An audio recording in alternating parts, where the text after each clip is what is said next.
திமுக கொடி கட்டி விடியற்காலம் 3 மணி துரத்திட்டு போயிருக்கான். எஃப்ஐஆர் போடாமல் அவன் அரெஸ்ட் பண்ணாமல் காலதாமதம் பண்ணி உரசல்ன்ட்டு ஒரு ஐபிஎஸ் ஆஃபீஸர் என்னுடைய உயிருக்கு ஆபத்துன்ட்டு காசை வாங்கிட்டு சீருடை பணியாளர்கள் பணி நியமனம் நடந்திருக்கு. அதாவது அதுல எஸ்ஐ மக்கள் என்ன அவங்க போலீஸ் அதிகாரிகளுக்கே இப்படி ஒரு நிலைமைன்னா மக்கள் இல்லை எல்லாமே எது துணை முதல்வர் எதுக்குமே வாய் திறக்கதில்லை.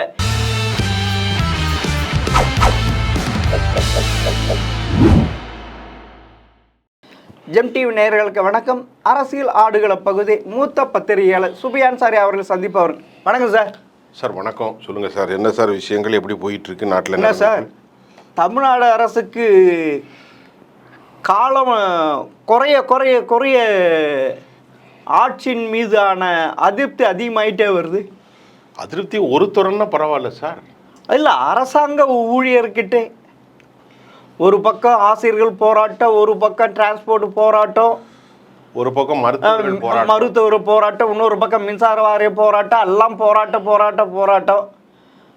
அவங்க கொடுத்த தேர்தல் அறிக்கையில் எதுவுமே நிறைவேற்றாத போராட்டம். ஓட்டுக்கு வாங்கிறதுக்கு மாதம் செலவு பண்ணாங்க, மீதிலாம் ஒன்றுமே இல்லை. ஆனால் இல்லை, இப்போ இந்த ஆட்சி நீங்கள் சொன்னது ஒரு கருத்தை நான் இப்போ ஒரு விஷயத்தை கேட்குறேன் உங்கள்கிட்ட. காவல்துறை அதிகாரியினுடைய உயிருக்கு, ஏடிஜிபிக்கு கல்பனா நாயக்குடைய உயிருக்கு பாதுகாப்பு இல்லை. நான் சொல்லலை, நீங்களும் சொல்லலை, அவங்களே சொல்லியிருக்காங்க. ஒன்று 3 மணிக்கு 3 பெண்களோட போன குடும்பத்தினருக்கு பெண்களை ரவுடிகள் திமுக கொடி கட்டி ஈசிஆரில் முட்டுக்காட்டு ரோட்டில் மறைச்சி எஃப்ஐஆர் போடப்படாமல் இப்போ அவங்கள கைது பண்ணிக்க வந்திருக்கு 2. அண்ணா யூனிவர்சிட்டியுடைய மாணவி அதே வளாகத்தில் யார் அந்த சார்ங்கிற அளவுக்கு அது என்னாச்சு 3. வேங்க வயலில் தொல் திருமாவளவன் இன்றைக்கி அந்த மக்கள் மதம் மாற போகிறாங்க, நான் தான் நிறுத்தி வச்சுருக்கேன் அப்படின்னு ஸ்டேட்மெண்ட் கொடுத்துருக்காரு. 4. மீனாட்சிபுரம் மாதிரி அவரே சொல்லியிருக்காரு, மதம் மாற போகிறாங்க, அவசரப்படாங்கன்னு சொல்லியிருக்கேங்கிறார்.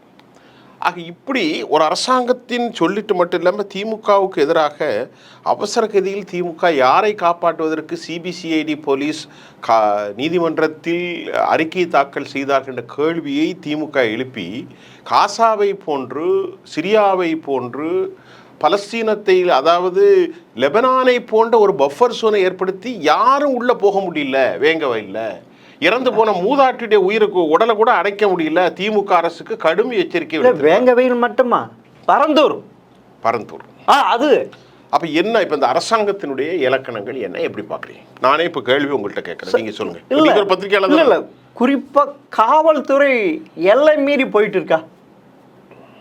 எல்லை மீறினா நான் சொல்லியாச்சு. ஆமா, காவல்துறை அதனுடைய பொறுப்பான அமைச்சர் முதல்வர் தானே. ஏன்னா திராவிட கட்சி வந்த பிறகு போலீஸ் டிபார்ட்மெண்ட்டுக்கு யாரும் அமைச்சரே இருந்தது கிடையாது. ஒன்லி ஃபார் முதல்வர் தான். அது அண்ணா இருந்தால் சரி, கருணாநிதி இருந்தால் சரி, எம்ஜிஆர் இருந்தால் சரி, ஜெயலலிதா இருந்தால் சரி, எடப்பாடி இருந்தால் சரி, ஓபிஎஸ் இருந்தால் சரி, ஸ்டாலின் இருந்தால் சரி, யாருமே அவங்க தான். இதில் ஒன்று தான், கக்கன் ஒண்டி தான் உள்துறைக்கு அமைச்சராக இருந்தார், மீதெல்லாம் முதல்வர் தான். இந்த கல்பனா நாயக் அதுவும் ஒரு ஐபிஎஸ் ஆஃபீஸர் என்னுடைய உயிருக்கு ஆபத்துன்ட்டு கம்ப்ளைண்ட் கொடுத்துருக்காங்க ஐஜி கிட்ட, சங்கர் ஜிவாலில். இது வரைக்கும் தமிழக அரசாங்கத்தில் ஒரு உயர் பதவியில் இருக்க ஆஃபீஸர் இப்படி கொடுத்ததே இல்லை சார். மிகப்பெரிய இது சார். சார் அவர் நீங்கள் சொன்ன மாதிரி ஒரு இடைநிலை அல்லது கீழ்நிலை சப் இன்ஸ்பெக்டர், ஒரு ஏட்டையா கிடையாது. ஆமாம், ஏடிஜிபி அதுவும் நல்லா புரியும். ஐபிஎஸ் கேட்டகரி வட இந்தியாவில் வந்திருக்காங்க. ஆந்திரா சொந்தூர். ஆந்திரா சரி. நம்ம சென்னை ஐஐடியில் படித்தவங்க. அப்போ எவ்வளோ பெரிய ஆளாக இருப்பாங்க. ஆமாம், ஒரு நல்ல கல்வியாளர், ஒரு இளம் ஐஏஎஸ் அதிகாரி. அவர்கள் 98 பேட்ச் இப்போ தானே. ஆமாம், 92 பேட்ச்னா இப்போ தான். அப்போ அவங்க தன்னை கொலை செய்வதற்கு மின்சாரத்தில் ஃபயர் ஆன மாதிரியா அப்படி செட் பண்ணியிருக்காங்க. அப்போ அந்த ஃபைலில் அப்போ தமிழ்நாடு எந்த லெவலுக்கு போயிட்டுருக்கு? அதில் எதனால தமிழ்நாடு சீருடை பணியாளர் தேர்வாணையத்தில் அவங்க உறுப்பினராக இருந்தாங்க. டிஎன்பிஎஸ்சியில் சீருடை காவல்துறைக்கு தனியாக இருக்கு. காவல்துறை. ஆமாம், இது 2003 750 பேருக்கு என்னது தேர்வு நடந்தது. அந்த சீருடை பணியாளர் காவல்துறை. ஆமா, காவல்துறை சீருடை பணியாளர். ஆமா. அந்த அதில் 750 பேர் எடுத்தாங்க. அதில் வந்து ரிசர்வேஷன் ஃபாலோ பண்ணல, மார்க்கு ஃபாலோ பண்ணல. கவர்மெண்ட் கொடுத்தது அது அப்படியே பண்ணியிருக்காங்க. அதுக்கு சீப்பாக இருந்தவங்க இன்னொருத்தவங்க. ஆனால் இவங்க வந்து அது போட்டு உடச்சிட்டாங்க. இதை மாதிரி இது கரப்ஷன் நடந்துருக்குதுன்ட்டு கோர்ட்லேயும் சொல்லிட்டாங்க. அப்படி இருக்கிறப்ப கோர்ட்டு வந்து இவங்க ஸ்டே ஆர்டர் போயிட்டு அதில் இருந்தவங்க போயிட்டு இதாக இருந்து அப்புறமா பார்த்தீங்கன்னா 2024 ஜூலை லாஸ்ட்டில், போன வருஷம், ஆமாம் ஜூலை லாஸ்ட்டில் என்னது கம்ப்ளைண்ட் இந்த எரிஞ்சு போகுது. அதான் இந்த இது உயிருக்கு அதாவது அவங்க அந்த ஆஃபீஸில் அவங்க இருக்கிற ஆஃபீஸ் ரூம் உட்கார இடம் எல்லாமே இதுன்ட்டு அதில் முக்கியமான ஃபைல் எரிஞ்சு போகுது. ஏன்னா இந்த கேஸு கோர்ட்டில் போகுது. கோர்ட்டில் போயிட்டு கோர்ட் என்னது ஃபஸ்ட்டு ரிலீஸ் பண்ணிடுறாங்க. 2024 யார் யார் ரெக்கமெண்ட் கோர்ட்டு போகணுன்னே இதை நிறுத்துங்க, வேறு லிஸ்ட்டு போடுங்கன்னு சொன்னாங்க. ஆமாம், இவங்களும் போயிட்டு இதை மாதிரி நடந்திருக்கு, மோசடி நடந்திருக்கு, சரியான இடஒதுக்கீடு பின்பற்றப்படவில்லை, மார்க் எடுத்தவங்களுக்கு போடல, மொத்தமே இதுதான். அப்போ அதுலேயே மோசடி துட்டு வாங்கி போட்டிருக்கானோ? ஆமாம், அது நல்லா தெரியல. ஓப்பனாக சொல்லுவோம், இப்போ நம்ம நேயர்களுக்கு புரியுற மாதிரி வளர்ச்சி சொல்ல, காசை வாங்கிட்டு சீருடை பணியாளர்கள் பணி நியமனம் நடந்திருக்கு. அதான், அதாவது அதில் எஸ்ஐ, அதான் போலீஸு, சம்பளம் என்ன வளட்டா, போலீஸு, ஜெயில் போலீஸ் வார்டன், அப்புறம் தீயணைப்பு துறைக்கு இவ்வளவு பேர் அதில் எடுத்திருக்காங்க. Fire department. ஆமாம், ஃபயர் டிபார்ட்மெண்ட் எவ்வளோ நடந்துருக்கு பாருங்க. உங்களுக்கே தெரியும், ஒரு இன்ஸ்பெக்டர்னா அவங்க சரி, இப்போ நீ சப் இன்ஸ்பெக்டர்னா இதில் எத்தனை போஸ்ட்டு? 750 போஸ்ட். 700? ஆமாம், 750. ஆமாம், 750. அப்போ இதில் எத்தனை கோடி கொள்ள இருக்கும் அதுக்கு சார்? 10% 75 சார்.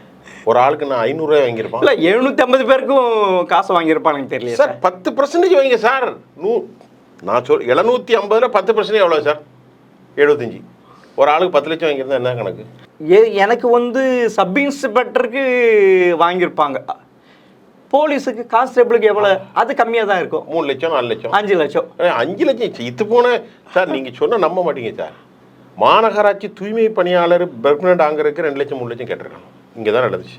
சப் இன்ஸ்பெக்டர் போலீஸுக்கெல்லாம் எவ்வளோ வாங்கியிருப்பாங்க? அப்போ 75 பேர்னா 10%, 20%, எத்தனை பெர்சன்டேஜ்னு யாருக்கு தெரியும்? இப்போ அரசாங்கம் நடக்கலையா? சரி, அதை விட்டுருங்க. இந்த அம்மா அந்த உண்மையை கொண்டு வந்தனால அவங்கள படுகொலை செய்வதற்கான முயற்சி என்று he made a statement, he disclosed the statement open air. IG கிட்ட கம்ப்ளைண்ட் பண்ணாங்க. சரி, அத வெளிய வந்து ஆமா, அந்த லெட்டர் வந்து லீக் ஆயிடுச்சு. வெளிய வந்து பேசல. ஆஹா, அது லீக் ஆயிடுச்சு. லீக் ஆயிட்டா? இந்த லீக் ஆனதா இது ஒண்ணுமே தெரிஞ்சிருக்காது. சங்கர் ஜிவால் என்ன பண்ணாருன்னு செஞ்சிருக்காது எதுவும். அதுவும் இப்ப லீக் ஆக போய் தான். ஆமா, that matter has been hectic. இல்ல இந்த மேட்டர் ஹைகோர்ட்ல இருக்கு, பெண்டிங். ஆமா, பெண்டிங். அதுல வந்து திருப்பி அக்டோபர்ல 2026 நாங்க மாத்தி இது போட்டு கொடுத்துருக்காங்க. அதெல்லாம் எடுத்துட்டு 3 சம்பவத்தை சொல்றேன். என்ன சார்? உயிருக்கு திமுக ஆட்சியில் சமீபத்தில் நடந்தது. உயிருக்கு அச்சுறுத்தல் என்பது ரகசியமாக சங்கர் ஜிவால்கிட்ட கொடுத்தது வெளியே வந்துட்டு. பாயிண்ட் நம்பர் 1, ஏடிஜிபி ஆந்திராவை சேர்ந்தவர் 91 பேட்சில் ஒரு ஐபிஎஸ் கேட்டகரி. இது எவ்வளோ பெரிய ஆபத்து பாருங்க. சும்மாலாம் கொடுக்கல சார். இன்னொன்று, ஒரு ஐபிஎஸ் ஆஃபீஸர், அதாவது நான் என் ரூமுக்கு போகிறதுக்கு முன்னாடி இந்த ஃபயர் ஆக்சிடென்ட் நடந்தது. அது நான் போகாது இருந்தா நான் என்ன ஆயிருப்போம்? சரி, செத்து இருப்பேன். என் மூஞ்சி கூட குழந்தை பார்த்துருக்க முடியாது. மயிர் இளவில் ஆமா, உயிர் தப்பினார். ஆமா. ரெண்டாவது, அது ஒன்று, அங்க இருக்கிற ஃபைல் வந்து எரிஞ்சு போச்சு. ஃபைல் எரிஞ்சிட்டு. ஆமா, அதுக்கு தான் அவனுக்கு காரணம். அதுக்கு தான் காரணம். அதாவது ஃபைலை எரிக்கிறதுக்கு தான் அவனு திட்டம். ஆமா, இவங்க அதில் கொலையாகியும் இருக்கலாம். ஆமா, ஃபைலை எரிக்கிறதுக்குன்னா ஃபயர் ஆச்சுன்னா மின்சார கசிவு வரும்போது ஷாக் ஆச்சு செத்து போயிடுவாங்க. ஆமா, ஒன்று. ரெண்டாவது நோக்கம் என்னன்னா, நல்லா கோணிங்க. அப்போ நான் சொன்னது புரிஞ்சுக்கிட்டா? இதில் பெரிய தலைகள்லாம் ஈடுபட போய் தான் ஃபைல் எரிக்கிறான். ஃபைல் எரிஞ்சு ஏசியில் கசிவாகி ஃபைல் எரிஞ்சு போச்சுன்னு ஒன்று. ரெண்டாவது, திமுக ஆட்சியில் ஒரு வில்லேஜ் அட்மினிஸ்ட்ரேட்டிவ் ஆஃபீஸர் தூத்துக்குடி மாவட்டம் முறப்பநாடு சிறுவைகுண்டம் பக்கத்தில் 11 மணிக்கு விஏஓ பட்ட பகலில் இரத்த களை வெட்டி கொல்லப்பட்டார். எஸ். மூன்றாவது ஜாஃபர் சாதிக்குங்கிறவர் புதுக்கோட்டையில் போன வாரம் ஒரு வாரத்துக்கு முன்னாடி கனிமவள கொள்ளை காட்டி கொடுத்ததாக படுகொலை செய்யப்பட்டார். அதே தானே விஏஓ, அவரும் அதானே அந்த ஆக்ஷன் எடுத்து தானே மணல் கொள்ளை. இது அல்லாமல் அரசியல் கொலைகள் ஏராளமானது, ஆம்ஸ்டாங்லேருந்து ஏராளமான கொலைகள். இப்போ என்ன நடக்குது ஒன்றும் புரியலையே. அரசு நடக்குதா என்ன நடக்குது? 3 பேர் பொம்பளை பிள்ளையில போனால் அண்ணா யூனிவர்சிட்டியில் படிக்கிற பிள்ளைய பாலியல் பலாத்காரம். அந்த இடத்துக்கு முதல்வரும் போகல, துணை முதல்வரும் போல. ரவுடிகள் 8 பேர் திமுக கொடி கட்டி விடியற்காலம் 3 மணி துரத்திட்டு போயிருக்கான். எஃப்ஐஆர் போடாமல் அவன் அரெஸ்ட் பண்ணாமல் காலதாமதம் பண்ணி உரசல்ண்டு விஷயத்தை முடிக்கிறதுக்கு காணத்தூர் போலீஸ் ஸ்டேஷன். அதாவது நீங்கள் எப்படி தெரியுமா இருக்கு, இதே அண்ணா யூனிவர்சிட்டியில் அந்த பாலியல் வன்முறை இதில் ஞானசேகர் மட்டும்தான் இதில் இன்வால்வ் ஆகிருக்கு. அது நடந்து வெளிவந்த 5 மணி நேரத்தில் யார் சொல்கிறாரு? கமிஷனர் அருண் சொல்கிறார். எப்படி சார் இருக்கு? நீங்கள் இதுவும் சேர்த்துக்குங்க. இதை நம்ம ஏற்கனவே பேசியிருக்கோம். திருப்பி பேச வேண்டியதா இருக்கு. ஒரு சம்பவம் நடக்கையா நடந்த உடனே இதில் மைக் இருக்கா, நம்ம 2 பேரும் தான் கேள்வி கேட்குறாங்க. நமக்கு ஒன்றுமே தெரியாது, இப்போ தான் வந்திருக்கேன். விசாரணைக்கு அப்புறம் தான் சார் நான் முடிவு பண்ணப்படும், யார் அந்த சாருன்னு சொன்னால் முடிவு பண்ணப்படும், அப்படி தான் சொல்லணும். ஆனால் ஸ்பாட்டில் அருண் என்ன சொல்கிறாரு, அதெல்லாம் யாரும் சம்மந்தம் இல்லைன்ட்டு. அவருக்கு எப்படி உடனடியாக தெரிஞ்சுது? ஒரு பெண் அரெஸ்ட் ஆகிருக்கா, உடனடியாக 24 மணி நேரத்துக்குள்ளே போலீஸ் கமிஷனர் பேட்டி கொடுக்குறாரு.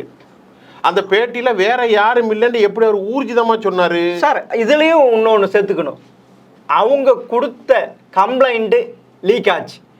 இங்கேயும் இந்த IPS officer Kalpana Nayak IG கிட்ட கொடுத்த கம்ப்ளைண்ட்டு லீக் ஆயிருக்கு. அங்கே 14 பேர் டவுன்லோட் பண்ணிட்டான். ஆமா, எதை? அண்ணா யூனிவர்சிட்டியில். ஆமா. அப்போ அந்த டவுன்லோடு பண்ணது யார் கொடுத்தா? நான் அவனை கைது பண்ணுறதுக்கு பதிலாக இப்போ பத்திரிகையாளர்கள் மீது வழக்கு போடுறாங்கன்னு முந்தா நேரத்து சசிகலா அம்மாட்ட ஒரு கேள்வி எழுப்புறான். அப்போ அவங்க கேட்குறாங்க, எதுக்குப்பா அப்படின்னு கேட்குறாங்க. இல்லை நாங்கள் அந்த டவுன்லோடு, அப்போ நீங்கள் உங்கள் வேலையை தானே செஞ்சீங்க. யார்? பத்திரிகையாளர்கள் வெளியான செய்தியைத்தான் பேசுவாங்க. இப்போ ஏடிஜிபிகிட்ட போய் கேட்கணும், நீங்கள் எதுக்கு சொன்னீங்கன்ட்டு. உங்கள்கிட்ட என்கிட்டையும் கேட்க முடியுமா? ஓ மேலே என் மேலே வழக்கு. இது 4வது தூண் சார். வெளியே இது வந்து அதே என்னாச்சு, ஹைகோர்ட்டு அந்த செல்போன் திருப்பி கொடுறான்ட்டாங்க. இதே ஹைகோர்ட்டு தானே அந்த 3 ஆஃபீஸர் இது. அதே மாதிரி தானே ஈசிஆர் ரோட்டில் நடந்த விஷயத்துக்கு அவங்க கொடுத்த இது வந்து அதையும் லீக் ஆகிட்டு பண்ணி யாருன்ட்டு உண்மை அந்த யார் மிரட்டினாங்களோ இது பண்ணாங்களோ அவங்கக்கிட்ட போயிட்டு நான் திமுக கிடையாது, எங்கள் அப்பா ஏடிஎம்கே, எங்கள் அப்பா மாமா ஏடிஎம்கே, எங்கள் சித்தப்பா ஏடிஎம்கே வீடியோ வெளியிடுறாங்க. ஞானசேகர விஷயத்துல ஏன் நடத்தல? ஞானசேகர விஷயத்துல ஏன் நடத்தல? அப்போனா திமுக காரன் தானே சார். ஞானசேகர விஷயம் என்ன தெரியுமா சார்? அவன் பல வருஷம் உள்ளே போயிட்டு வந்திருக்கான். அவன் யாருக்கோ வேலை பார்த்துருக்கான் சார். பிரியாணி கடைக்காரன் எப்படி செய்வான்? அவனுக்கு என்ன இன்ஃப்ளூயன்ஸ் இருக்குது? யார் அந்த சார்னு அப்படியே மூடி மறைச்சிட்டாங்களே. சரி, முட்டுக்காடு ரோட்டில் எல்லா இடத்துலையும் எப்படினாலும் மெயின் ரோட்டில் சுற்றுலாத்தலம் மக்கள் வர்ற போட்டிங்கில் அதில் எப்படியும் கேமரா இருந்திருக்கும். அந்த கேமராவை ஜூம் பண்ணால் நம்பர் 10, 6, 7, 8 எல்லாமே அவங்க கொடுத்துருக்காங்களே. 10 செகண்டில் எடுத்துடலாமே. அவங்க தான் போட்டோ எடுத்து ஆமாம் கொடுத்து எல்லாமே இது பண்ணியிருக்காங்க. அப்பமையா வந்து லேட் பண்ண. அப்போ இதில் யார்? அந்த திமுக அவங்ககிட்ட போய் எங்கள் சித்தப்பா. சரி சரி சார், அவங்கெல்லாம் சாதாரண இங்கே வருவோம் சார். இந்த Kalpana Nayak IPS office ADGP எல்லாம் இப்படி இவங்க ஒரு ஐபிஎஸ் ஆஃபீஸர் இவங்க ஆதாரம் இல்லாமல் கம்ப்ளைண்ட் பண்ணியிருக்க முடியாது. ஏன்னா போலீஸ் விட இன்ஸ்பெக்டர் விட அவங்களுக்கு நல்லாவே தெரியும். ஒரு சமயம் இது தப்பாக போச்சுன்னா தம் மேலேயே திரும்புன்ட்டு அவங்களுக்கு தெரியும், நல்லா தெரியும். புரியுதுங்களா சார்? அவங்க எவ்வளோ பெரிய படித்தவங்க, நாலேஜபிள் பர்சன். நாலேஜபிள் எவ்வளோ இது இருந்து அது வந்து தமிழ்நாடு போலீஸ் விசாரணையில் அது நீங்கள் சொல்ல மாதிரி எலக்ட்ரிக் சர்க்கியூட் அப்படின்ட்டு ஏசியில் இதுன்ட்டு முடிஞ்சு போச்சு, முடிச்சிருவாங்க. நல்ல காலம் அவங்க தப்பிச்சாங்க இதுன்ட்டு. என்னமோ சுயாதீனம் சார். இதுக்கு யார் சார் ஆன்சர் பண்ணும்? இதுக்கு யார் சார் ஆன்சர் பண்ணும்? யார் பண்ணணும்? இல்லை இதுக்கு இந்த துறைக்கு சம்பந்தமான முதல்வர் அவர்கிட்ட அவர் பண்ணியிருக்கணும். அப்படி இல்லைன்னா அரசியல் அமைப்பு ரீதியாக அந்த பதவி கிடையாது. ஆனால் புரோட்டோகால் பிரகாரம் உருவாக்கின துணை முதல்வர் உதயநிதி ஏதாவது வாங்கி தந்தாரா? உதயநிதி தேவை. இல்ல, இல்ல. நான் கேட்கிறேன். முதலமைச்சருக்கு பதிலா உதயநிதிக்கு. ஆமா, ரெண்டாவது இடத்துல. அது ரெண்டாவது இடத்துல அப்படி துரைமுருகன். இல்ல, துரைமுருகன் அதுக்கு கீழே தான் வர்றாரு. ஆமா. எப்படின்னா முதலமைச்சர் முதல்ல துணை முதலமைச்சர். ஆமா. புரோட்டோகால்ல கிடையாது, அரசியல் ரீதியாகவும் கிடையாது, கான்ஸ்டிடியூஷன் டிபெண்ட்லயும் கிடையாது. ஆமா. அவர் மந்திரி தான். he is treated as a இளைஞர் துறை மந்திரி தான். ஆனா துணை முதல்வர்னு எஸ்டிக்கு அவர் டிகே சிவகுமார் மாதிரி இவர் ஒரு துணை முதல்வர். ஆனா இதுக்கு வாய் திறந்தது யாரு? கண்ணப்பன், ராஜகண்ணப்பன். அவர் 16. இதுக்கு அவங்க டிபார்ட்மெண்ட்டுக்குள்ளேயே முட்டல் மோதல் இருந்து அதனுடைய வெளிப்பாடுன்னு சொல்லியிருக்காரு. அப்ப அது அப்படி சொல்லுது யாரு? இல்ல, முட்டல் மோதல்னா அப்ப அவங்களுக்குள்ளே பிரச்சனை இருந்தது. படுகொலை முயற்சின்னு தெரிஞ்சிட்டேன். அது ஒரு அசாதாரண சூழ்நிலைன்னு தெரிஞ்சுட்டேன். அவனே சொல்லிட்டானே. இது அதாவது சாதாரணமா தீ பிடிச்சுன்னா தெரியும், பரவாயில்ல. அவங்க டிபார்ட்மெண்ட்டுக்குள்ள முட்டல் மோதல்னா அது சொல்றது கூட யோசிச்சு சொல். நீங்க கரெக்டா புடிச்சிங்க பாருங்க. ஆமா, இது யோசிச்சு சொல்ற பாயிண்டே இது ஒரு கான்ஸ்பிரசி தியரியில வைக்கப்பட்டது. கன்ஃபஸ்டு யாரு? கருணாநிதி, சாரி ஸ்டாலின், முத்துவேலு ஸ்டாலினுடைய அமைச்சர் ராஜகண்ணப்பன் has been confessed. அவர் ஏன் இதுக்கு மூக்கு இருக்கணும்? அப்பனா யாரோ சொல்லிதானே அவர் இந்த ஸ்டேட்மெண்ட் கொடுத்திருக்காரு. அவர் அந்த இதை ஒத்துக்கொண்டார், அந்த குற்றத்தை ஏற்றுக்கொள்கின்றார். இது ஒரு கல்பிரிட் ஆக்டிவிட்டிஸ் பிஹைண்ட் இட்டுங்கிறத நாங்க இல்ல, எவனா செஞ்சிருக்கான் அப்படின்னு சொல்லிட்டு வாயை விட்டு மாட்டிக்கொண்டார். நான் இங்க இருக்கேன் நூலனும் தன் வாயார் எங்க அப்பன் குதிர்க்குள்ள இல்லன்ட்டு அதுவும் இருக்கு. எப்படி இருக்கு சார் அந்த டிபார்ட்மெண்ட்? இப்ப சங்கர் ஜிவால் இன்னும் 4-5 மாசத்தை ரிட்டையர் ஆக போறாரு. அவர் வயசாயிட்டு அந்த இடத்துல அவங்க பேர் இருக்கு சார். இந்த அம்மா ஏடிஜிபிக்கு மேல இருக்கிறாங்க. நாயக்கு அவங்க மேல இருந்தாங்க, அவங்க இதுல இருக்கிறாங்க. அப்பனா நீ சொல்ற மாதிரி அவங்களுக்குள்ள முட்டல் மோதல் இருந்திருந்தா அப்பனா நீ சொல்ற அவங்களுக்கு 2 பேர் தானே, அவங்களுக்கு மேல் அவங்க போட்டு இதுதான் இவங்க தானே வெளிப்படுத்துறாங்க. அப்பனா அவங்க ஒரு ஐஜியா உட்கார்ந்தா என்ன சார் வருது? ஆமா, தனக்கு ஆதரவானது தானே எடுப்பாங்க எப்பயுமே. எந்த ஒரு ஆளுகின்ற அரசு வந்தாலும் தனக்கு ஆதரவான யார அட்மினிஸ்ட்ரேஷன் கோஆபரேட் பண்றாங்களோ அவங்க. ஆமா ஆமா, அது செக்ரட்டரியா இருந்தாலும் சரி, ஐஜியா இருந்தாலும் சரி, யாரா இருந்தாலும் தனக்கு வேண்டியவங்க தானே. இப்படி இதெல்லாம் சரி சார். இந்த கேஸ் ஹைகோர்ட் போச்சுன்னா என்ன ஆகும்? இது மாதிரி ஆயிப்போச்சு இதுன்ட்டு அவங்க போவாங்க. இப்போ ஏன்னா இது இல்லை நீங்கள் சொன்னது இதுன்ட்டு. அப்போனா அந்த கேஸு ஹைகோர்ட் போச்சுன்னா சிபிசிஐடி போட்டால் இது ஏற்றுக்குவாங்களா? அது ஸ்டேட் கவர்மெண்ட்டு, அவங்க சிபிஐ தான் கேட்பாங்க. இல்லை போனால் ஒரு உயர் நீதிமன்ற நீதிபதி வச்சு இது என்கொயரி பண்ண சொல்லுவாங்க. எவ்வளோ தூரம் போயிருக்கு? ஏன்னா அவள் போவாங்க. இதுல மாட்டிட்டா அவங்க பதவியே போயிடும் சார். இல்ல பொய்ன்னு சொன்னா அவங்க பதவியே போயிடும் சார். என்கொயரி இதுல இல்ல இன்னொரு விஷயம், இந்த கமிஷன் போட்டு என்னதாவது விளங்கி இல்ல நீ கமிஷன் போட்டு இமிடியேட்டா ஆக்ஷன் எடுத்து. நீ ஒரு அரசாங்கத்தின் மீது பழி வச்சிருக்காங்க, என் உயிருக்கே போயிருக்கோ இதுன்ட்டு, நான் இது வெளிப்படுத்தினால இது நடந்திருக்கு. அப்பனா எப்படி சார்? ஒரு சாதாரண அவ்வளவு பெரிய போஸ்டிங் இருக்காங்க, அவங்களுக்கே இப்படின்னா சாதாரண மக்களை என்ன சார் ஆகும்? ஒன்றுமே கிடைக்காது. அவ்வளோ பெரிய ஐபிஎஸ் அதிகாரி, பெண் அதிகாரி, அடுத்த கமிஷனராக வரக்கூடிய அளவுக்கு தகுதி உள்ள கமிஷனரில் அவர் டிஜிபியா?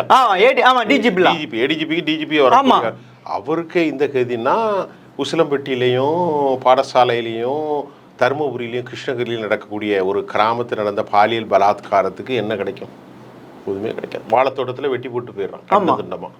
என்ன பண்ணுவான்? யாருமே கேட்க முடியாது. அதாவது இது எப்படி போகுதுன்னா, தமிழ்நாடு ஒரு கானா அல்லது உகாண்டா, அதாவது மத்திய அந்த மேற்கு ஆப்பிரிக்கா நாடுகளில் நிறைய நடக்கும். நாங்கள் நிறைய விவகாரத்தை பார்த்துக்கிட்டு இருக்கோம். அல் ஜசீரா தொலைக்காட்சியை பார்க்குறவங்களுக்கு தெரியும், ஏராளமான படுகொலைகள் நடக்கும். சில இடங்களில் மனுஷன் தலையாக இருக்கும், ஒரு 500 தலை இருக்கும், தோண்டி தோண்டி பார்த்துட்டு இருக்காங்க. இப்படிப்பட்ட ஒரு கொடுமை இது என்ன சார் ஒரு நாடு? நீ பாருங்கள், இந்த அரசாங்கம் 4 வருஷம் ஆச்சு. மரக்காணம் சம்பவம், கள்ளக்குறிச்சி சம்பவம், கள்ளக்குறிச்சியில் ஒரு பொம்பளை பிள்ளை இறந்ததுக்கு சம்பவம், தேசிய தலைவர் ஆம்ஸ்டாங்கான படுகொலை சம்பவம், இப்போ சொல்லக்கூடிய கல்பனா நாயக் சம்பவம், நாங்குநேரி சம்பவம், நாங்குநேரில் பையன் தலித் பையனை 17 இடத்துல வெட்டின சம்பவம், அப்புறமா சேலத்தில் போலீஸு அதிமுகவுடைய வார்டு மெம்பர்ஸ் படுகொலை, கண்ணனே அது ஒரு பேர் மறந்து போச்சு அது. அப்புறம் வந்து விஏஓ படுகொலை, வேங்கவயலில் மலத்தை கலந்த சம்பவம். என்ன நடக்குது? இது என்ன அரசாங்கம்? இப்போ நாம் சொல்கிறது இதெல்லாமே இப்போ நீங்கள் சொன்ன மாதிரி டைம்ஸ் நவுல வந்த ஒரு கட்டுற அந்த 11 வயசு பிள்ளை, ஒரு பொம்பளை பிள்ளை அண்ணா நகரில் பாலியல் பலாத்காரம், அதில் சூமோட்டாவை தானே அரசாங்கம். அதுக்கு போய் திமுக காரம்பை நின்றான்ல, திமுக அரசாங்கம் நீதிக்காக போய் இல்லை போர்ட்டில் போய் அப்ளை பண்ணி இல்லை யாரு குற்றம் சொன்னாங்களோ அந்த குற்றம் இவங்க இது மாதிரி பண்ணி குற்றவாளிய நல்ல நல்ல மாப்பிள்ளை மாதிரி உட்கார வச்சு அவங்க எதிரில் கம்ப்ளைண்ட் பண்ணாங்களா போட்டு அடிக்கிறாங்க அந்த பெற்றோர். அதுவும் 15 வயசு பொண்ணு. அது இன்னைக்கு நீங்கள் இந்த ரோட்டில் பாருங்கள், மெட்ராஸில் சாலைகள் இல்லை சார், தரமான சாலைகள் இல்லை, பிளாட்ஃபார்ம்லாம் குண்டும் குழியுமா இருக்குது. இந்த மார்ச்சில் இன்னைக்கு பிப்ரவரி ஆயிட்டா, அடுத்த மாதத்துக்குள்ளே 1.5 லட்சம் கோடி கடை வாங்க போகிறாங்க. இது கடலில் தான் ஓடுது. 1,55,587 கோடி புள்ளியில் ஏற்கனவே வாங்கினது. வட்டி கட்டுறதுக்கு 50,000 கோடியை வாங்கி 15,000 கோடியை வட்டியை கட்டிட்டு 34,000 கோடியை வந்து செலவு பண்ணுறாங்க. எந்த விதமான மூலதன இன்வெஸ்ட்மெண்ட்டும் இல்லை, பட்ஜெட்டு டெஃபிசிட்டில் போயிட்டுருக்கு. ஆக நிதி நிலைமைகள் மோசமாக இருக்குது, சட்ட ஒழுங்கு மோசம் கெட்டு போச்சு, பெண்களுடைய அதிகாரிகளுக்கு பாதுகாப்பு இல்லை. சார் நீங்கள் ஒன்று சொல்லுவார், 1996 கருணாநிதி ஜெயலலிதா 96 அப்போ வந்து ஈரல் கெட்டு போச்சா? ஆமாம், காவல்துறை ஈரல்கள் கெட்டு போய்விட்டது. ஈரல் இப்ப லங்ஸு, ஈரல், brain, nervous system, blood circulation, heart burn ஆயிட்டு எல்லாம் காலி. காவல்துறை இல்லை. 1,34,000 காவல்துறை மேலே குறை சொல்ல முடியாது. அவங்க மேலதிகாரிகள் என்ன சொல்கிறாங்களோ அதைத்தான் அவர் செய்வார். சார் இது இன்னொன்று சொல்லு சார், இதுவே எடப்பாடி ஆட்சியில் நடந்திருந்தா எவ்வளோ இந்த மீடியாக்கள் எவ்வளோ பூஸ்ட் பண்ணி இப்போ எவ்வளவு பெரிய சம்பவம் நடந்து ஏதாவது மெயின் ஸ்ட்ரீம் மீடியா எடுத்து பரந்தூர் சம்பவம், வேங்கவயல் சம்பவம், இந்த மாதிரியான இது அண்ணா யூனிவர்சிட்டி சம்பவம், ECR சம்பவம் பற்றி பேசினாங்களா மீடியாக்கள்? எதுவுமே மீடியாக்கள் என்ன பேசுறாங்க தெரியுமா? எடப்பாடி பழனிசாமி கையை ஏன் தலையை சொருகிறார், அண்ணாமலை எடப்பாடி பழனிசாமி இப்படி வருவார்களா, இதெல்லாம் தலைப்பா. அவன் கூட்டணி வச்சான்னா நாசமாக நத்தப்பாலாக போனால் நமக்கு என்ன? கூட்டணி வச்சா கூட்டணின்னு ஒரு செய்தியை போடு. நான் கேட்குறதுக்கு பதில் சொல்லுங்கள். பிரச்சனைகள் என்ன? மீடியாவுடைய ஷுட் ஹேவ் ரெஸ்பான்சிபிலிட்டி. மக்களுடைய பிரச்சனை என்ன? சரி, இல்லை அதாவது பூனை கண்ணு முடிச்ச பூலோகமே இருண்டு போய் அந்த நிலைமையில இருக்கு ஆளுகின்ற அரசாங்கம். இப்போ வந்து எவ்வளையோ இதாகி போச்சு சார். சரி, நம்ம இந்த பிரச்சனை இன்னைக்கு ஃபுல்லாக பேச. ஆமாம், இது இல்லை சார், இது சாதாரண விஷயம் இல்லை. வந்து இன்னும் 1 வருஷம் இருக்கு. இன்னும் மக்கள் என்ன அவங்க போலீஸ் அதிகாரிகளுக்கே இப்படி ஒரு நிலைமைன்னா மக்கள் இல்லை எல்லாமே எதுவுமே ஆளுகின்ற இதுக்கு முதல்வரோ துணை முதல்வரோ எதுக்குமே வாய் திறக்கதில்லை, எதுவும் பண்றதில்ல. இதோட இன்னொன்னையும் சொல்லி முடிச்சிடுறேன். வேங்க வயல் விவகாரத்தை தனியாக பேசுவோம். அது நம்ம இன்னைக்கு அது பயங்கர விஷயம். இன்னைக்கு வேங்க வயலில் சொந்த சமூகமே மலங்கலந்ததாக கொண்டு பல பிரச்சனை போயிட்டு இருக்கு. அது அப்படியே மாத்திட்டாங்க. விட கொடுமை என்ன தெரியுமா? கொடுமை இதெல்லாம் விட சார் என் கண்ணை நானே குத்திக்குவேனா? அப்படி இல்லை, அது நம்ம தனி டாபிக் நாளைக்கு பேசுவோம். நீங்க சொல்ற அதுக்கு சொல்றேன். வேங்க வயல்ல என் புள்ள, என் அம்மா, என் சித்தப்பா, என் அண்ணன் புள்ள, என் அண்ணி புள்ள, என் தங்கச்சி புள்ள, அக்கா புள்ள எல்லாம் தண்ணி குடிப்பாங்களா? நான் போய் என் ஊர்ல மேல ஏறி அந்த 3 பேர் தான், சுதர்சனம், முரளிராஜா, முத்துகிருஷ்ணன், இந்த 3 பேர் தான் மேல பார்த்துருக்கான். அவனே FIR போட்டான். இன்னைக்கு திருமாவளவன் அதான் சொல்றாரு, என்னடா இது கண்ணு கண்ணை குத்துற. இதை விட இல்ல நான் கேட்கிறேன் சார், இந்த கல்பனா நாயக் விஷயத்தை இதோட எதிர்கட்சி வாய் திறந்தது. அதே திமுக கூட்டணி இந்த திருமாவளவனும் 2 கம்யூனிஸ்ட் கட்சிகளோ காங்கிரஸ் வாய் திறந்ததா சார்? இது வரைக்கும் வாய் திறக்கல. எப்படி சார் இதெல்லாம் காத்துட்டு இருக்காங்க? இன்னொரு விஷயம் சொல்லிடுறேன், இதை விட கொடுமை ஒன்று நடந்துச்சியா? உண்மை எதுவுமே தெரியல சார். உதயநிதியுடைய பையன் வரும்போது IAS கலெக்டர் பின்னாடி போய் உட்கார்ந்து இதோட முடி, இதுக்கு மேலே குடும்பம் ஒன்றும் தேவையில்லை. இப்படி பல விஷயங்கள் பரபரப்பாக விவாதிக்கப்படும். மீண்டும் இன்னொரு முறை சந்திக்கிறேன். வணக்கம்.